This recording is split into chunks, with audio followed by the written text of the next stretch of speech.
ಹೆಸರು ರಂಜಿತ್. ನಾನು ಇವತ್ತು ಜ್ಞಾನಪೀಠ ಪ್ರಶಸ್ತಿ ಬಗ್ಗೆ ಹೇಳುತ್ತಿದ್ದೇನೆ.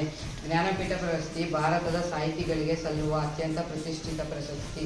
ಈ ಪ್ರಶಸ್ತಿಯು ಭಾರತದ ಸಂವಿಧಾನದಲ್ಲಿ 8ನೇ ಅನುಸೂಚಿಗಳಲ್ಲಿ ಉಲ್ಲೇಖವಾಗಿರುವ 22 ಭಾಷೆಗಳಿಗೆ ಅತ್ಯುತ್ತಮ ಸಾಹಿತ್ಯ ಕೃತಿಯನ್ನು ಅಥವಾ ಸಮಗ್ರ ಸಾಹಿತ್ಯ ಕೃತಿ ಕೊಡುಗೆಯನ್ನು ನೀಡಿದ ಭಾರತೀಯ ನಾಗರಿಕನಿಗೆ ಲಭಿಸುವುದು. ಸಾಹು ಜೈನ್ ಪರಿವಾರದವರು ಈ ಪ್ರಶಸ್ತಿಯನ್ನು ಮೇ 22, 1961ರಲ್ಲಿ ಸ್ಥಾಪಿಸಿದರು. ಜ್ಞಾನಪೀಠ ಪ್ರಶಸ್ತಿ ಪಡೆದ ಪುರಸ್ಕೃತರು: ಕುಪ್ಪಳ್ಳಿ ವೆಂಕಟಪ್ಪ ಪುಟ್ಟಪ್ಪನವರಿಗೆ 1968ರಲ್ಲಿ ಶ್ರೀರಾಮಾಯಣ ದರ್ಶನಂ ಎಂಬ ಕೃತಿಗೆ ಜ್ಞಾನಪೀಠ ಪ್ರಶಸ್ತಿ ಲಭಿಸಿದೆ.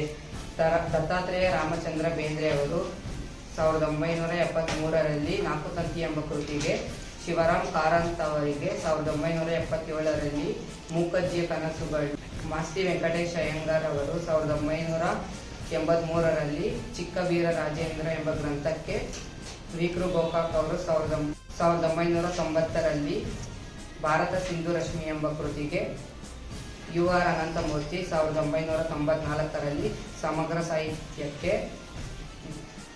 ಗಿರೀಶ್ ಕಾರ್ನಾಡ್ 1998ರಲ್ಲಿ ಕನ್ನಡ ಸಮಗ್ರ ಸಾಹಿತ್ಯಕ್ಕೆ ಕೊಡುಗೆ, ಚಂದ್ರಶೇಖರ್ ಕಂಬಾರ್ 2010ರಲ್ಲಿ ಸಮಗ್ರ ಸಾಹಿತ್ಯಕ್ಕೆ ಕೊಡುಗೆಗೆ ಜ್ಞಾನಪೀಠ ಪ್ರಶಸ್ತಿ ಪಡೆದಿದ್ದಾರೆ. ಧನ್ಯವಾದ.